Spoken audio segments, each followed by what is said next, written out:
Why was I always the one getting blamed? Have you ever felt like, no matter what happened, it somehow became your fault? That was my childhood. My name is Nora, and I was the oldest daughter in my family. People always say being the oldest means you're more responsible. What they don't tell you is that sometimes it also means taking the blame for things you never did. My little sister Lily could make the biggest mess in the house, and somehow my parents would still look at me first. At first I thought they were just having a bad day.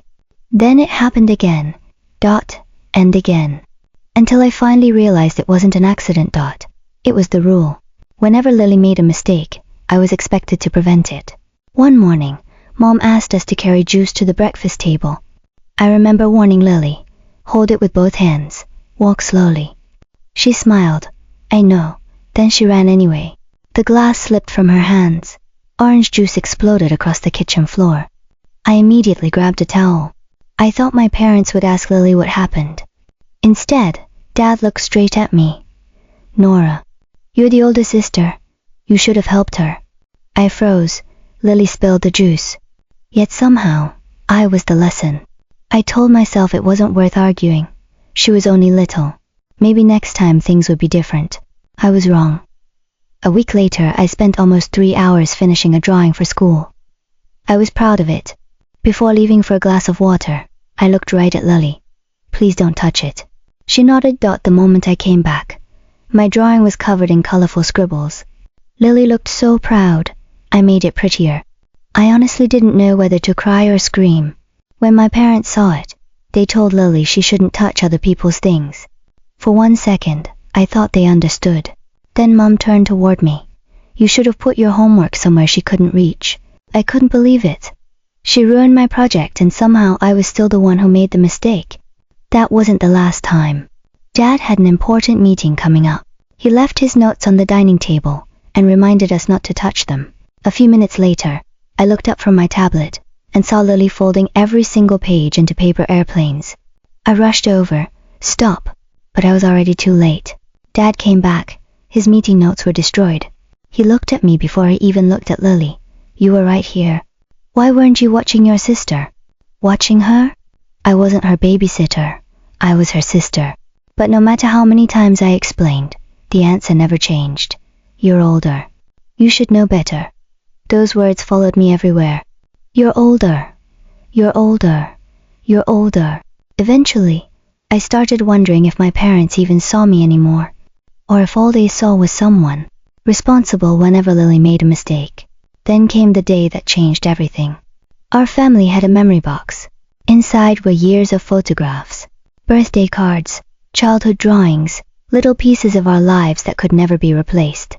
Mom always said one thing: never open it without us. One afternoon, I walked into the living room and saw Lily sitting beside the open box. Before I could stop her, she grabbed one of Mom and Dad's favorite family photos.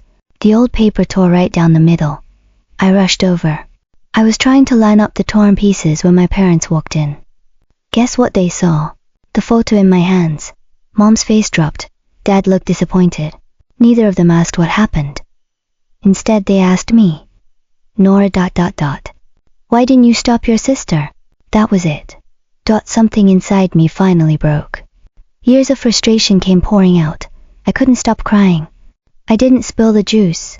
I didn't ruin my homework. I didn't fold Dad's papers. I didn't tear the picture. So why ... Why am I always the one getting punished? The room went completely silent. For the first time, my parents had nothing to say. Then something unexpected happened. Lily started crying. She walked over to Mom and quietly admitted everything. She admitted she ignored my warning about the juice. She admitted I told her not to touch my drawing. She admitted she folded Dad's papers. And she admitted she was the one who tore the family photo. I was scared, she whispered. So I let Nora get blamed. Mom burst into tears. Dad lowered his head. Then Mom hugged me tighter than she ever had before. We thought we were teaching you responsibility. But we forgot something. You're her sister, not her parent. Dad nodded.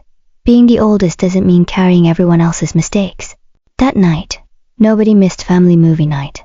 Instead, all 4 of us sat around the table, carefully repairing the torn photograph together. For the first time, I didn't feel invisible. Before we went to bed, Lily looked at me and whispered, "I'm sorry. I'll tell the truth next time." I smiled. I never wanted you to be perfect. I just wanted someone to believe me. Looking back now, I don't remember the spilled juice, or the ruined homework dot, or even the torn photograph. What I remember is how much a child can carry when everyone assumes they're strong. Sometimes the oldest child doesn't need more responsibility. They just need someone to ask one simple question before placing the blame. What really happened?